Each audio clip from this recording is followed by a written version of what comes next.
we're on this peaceful momentum on the Korean Peninsula. He is testing the U.S.-Korea alliance. Kim Jong-un may be looking to seek some easing in the economic pressure. Would this lead to some kind of big breakthrough? That might be wishful thinking. I don't think that we see an opening from Kim Jong-un to the United States. Their missile testing, this is something that is driven by their overwhelming security concern. Delaying the military drills. That the North Koreans may make that demand, and it will put pressure on Moon. We're talking about nuclear war. No U.S. president can afford to take this kind of a threat for granted. From the Voice of America, this is Washington Talk. Hello and welcome to Washington Talk. I'm Eun-jung Cho. Happy New Year to everybody. We begin 2018 with improvements in inter-Korean relations. The two Koreas agreed to hold high-level talks for the first time in 2 years. But while North Korea extended an olive branch to the south, it's still threatened it can attack all of the U.S. with a nuclear weapon. 우리는 대표단 파견을 포함하여 필요한 조치를 취할 용의가 있으며 미국 본토 전역이 우리의 핵 타격 사정권 안에 있으며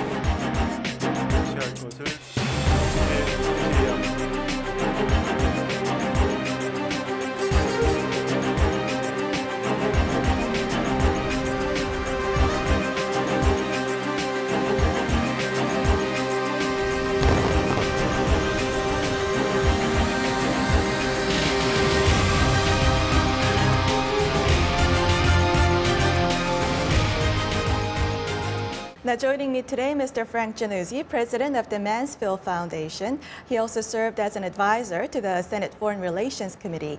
Also my guest today, Mr. Scott Snyder, director of U.S.-Korea Policy Program at the Council on Foreign Relations. He worked as an Asia specialist in many think tanks for more than 20 years. He also recently published a new book, South Korea at the Crossroads. Welcome to both of you. Good morning. Welcome. Scott, let me begin with you. South and North Korea agreed to hold high-level talks for the first time in 2 years, and this was something that President Moon had been requesting ever since he took office. But why is North Korea making a sudden overture now? It's very hard to know exactly what the motives of the North Korean leader Kim Jong-un are, but I think that one of them probably is that he can also gain a benefit by participating in the Olympics with North Korean athletes, because whatever accomplishments the North Koreans have will also give him an opportunity to celebrate. At the same time, I do believe that he is testing President Moon and he is testing the U.S.-Korea alliance, and I think that we will see some requests or positions on the North Korean side that are intended to try to determine the extent to which the U.S. and South Korea are on the same page. Frank, why is North Korea making an overture now? Well, in addition to the reasons that Scott already laid out, I would say that he's probably looking for some economic benefit downstream.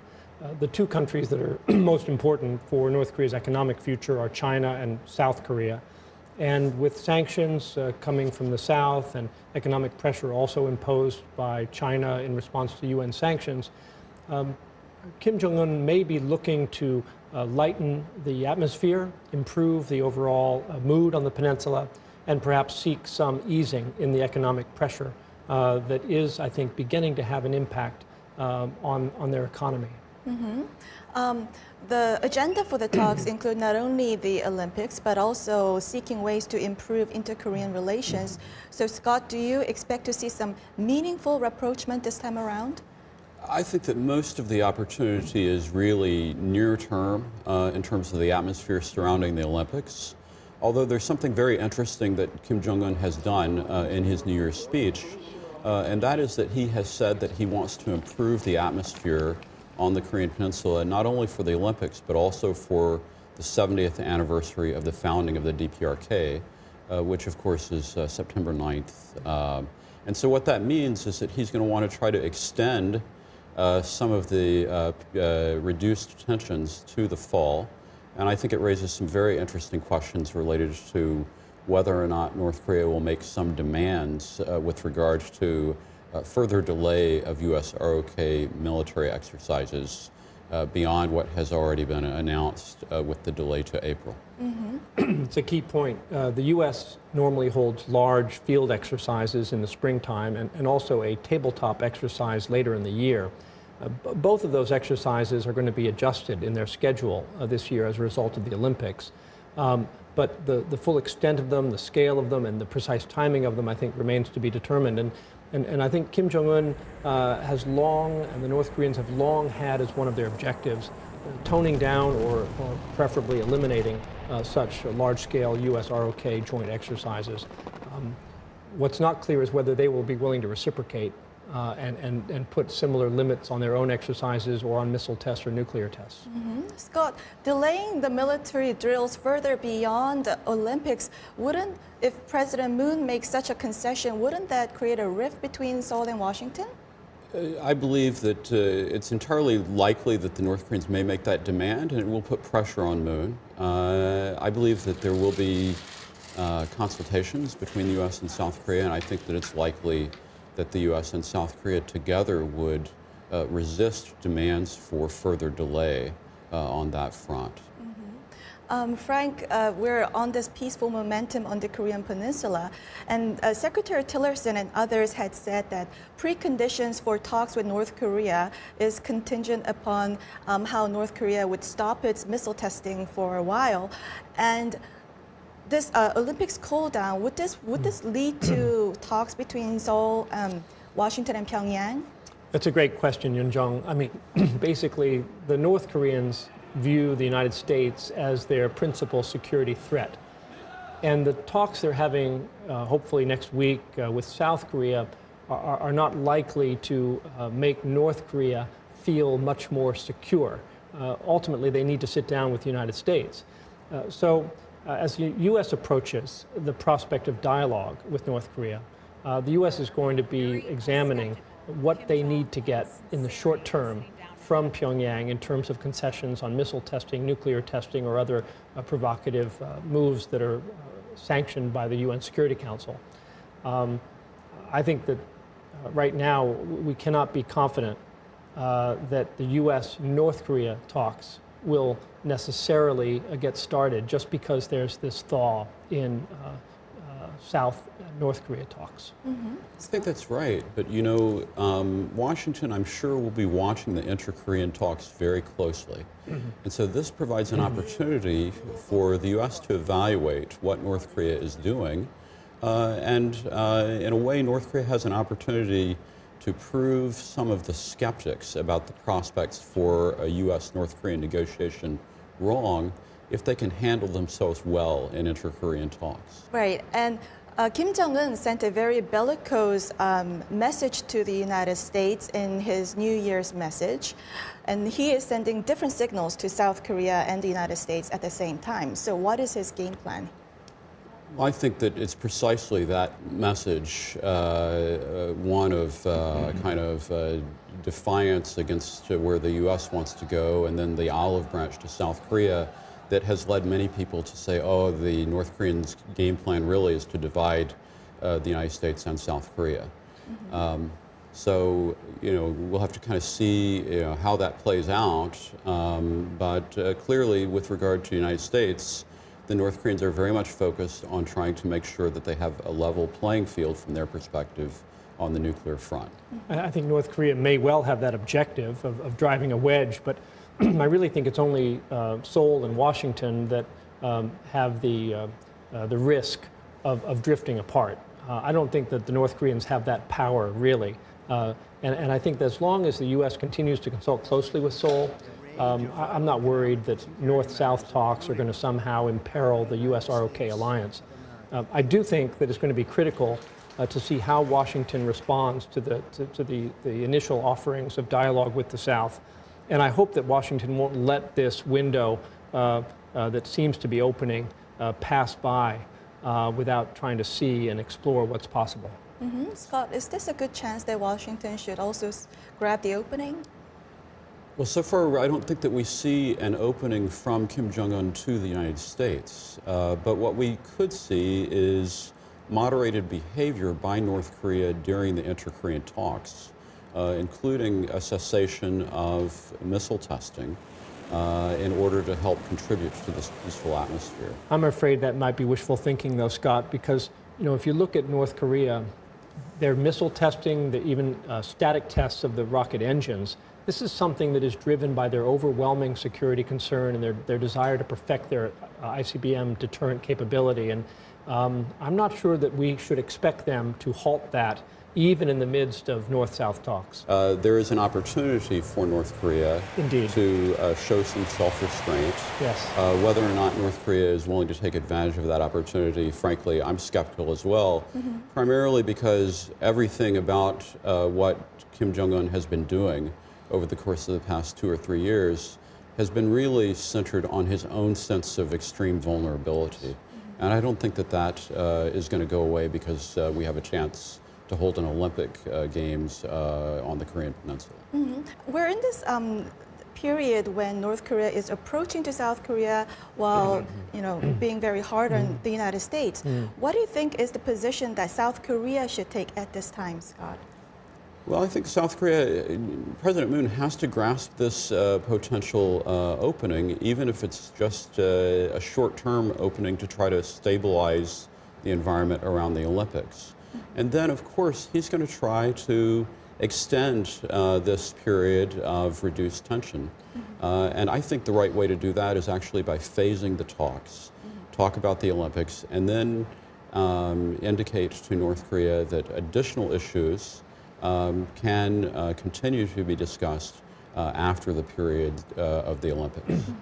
Frank? Yes, with a U.S. president who's distracted at home, I think this is an opportunity for Moon Jae-in to take the lead on the Korean Peninsula and then see if President Trump can join him with any opportunities that his initiative and dialogue create.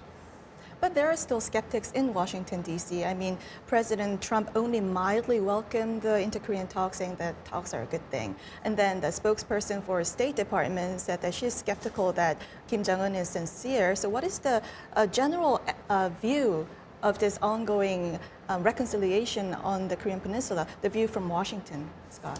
Well, I think that the atmosphere is one of skepticism, and the job of the talks is to prove that they can make progress. There's an opportunity now that actually Kim Jong-un has created for South Korea. It's an important opportunity. The United States is not going to stand in the way of it. And we will take near-term tension reduction, and then let's see if it can be lasting or not. We'll have to wrap our first discussion here and move on to our second topic. With fire and fury. 핵 단추가 내 사무실 책상 위에 항상 놓여 있다는 것, 이는 결코 위협이 아닌 현실임을 똑바로 알아야 합니다. President Trump made it clear America will not be bullied, America will not be threatened.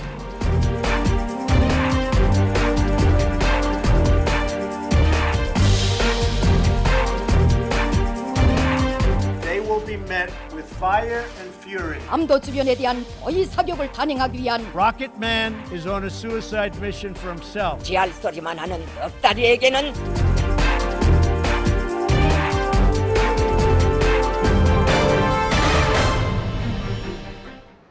Nuclear button made headlines this week as North Korean leader Kim Jong-un said he has a nuclear button, and President Trump tweeted his nuclear button is much bigger and powerful.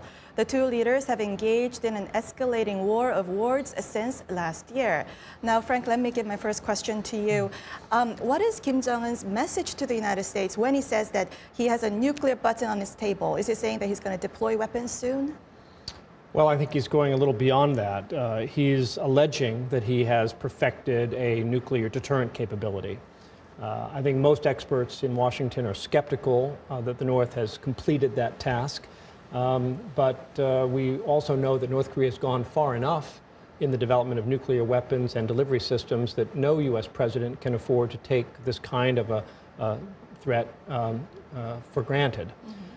I think talk about nuclear buttons, though, whether in Pyongyang or in Washington, remind me of an old expression that people use in Texas, where they criticize big talkers as all hat and no cattle. I think we really should avoid this kind of bluster And I would hope that both Kim Jong-un and President Trump would cool their rhetoric. We're talking about nuclear war. It's not a joking matter or one to be bantered about on Twitter accounts. Scott, President Trump that said his button is more powerful and more bigger, and then his button actually works. So what has been the reaction from the legislators and from the political circle on his tweet on this? Well, frankly, I think we've seen discomfort during this year from Capitol Hill with regards to the possibility that a single person, president, could make a decision of that magnitude without really having to consult much with anybody. And so I think it's very interesting to see a revisiting of this issue in Congress. Whether or not Congress is willing to take action in order to change or constrain the president in any particular way, I think remains to be seen. But we can feel the discomfort, especially with a president who is making these kinds of statements much too lightly for many people's taste. There are supporters who say that his tweets are a show of strength, part, of course, of diplomacy. So what are some of the pros of President Trump's tweets on North Korea? Well, President Trump really, I think, as part of his own style in business and now in politics, has really emphasized uncertainty maximization.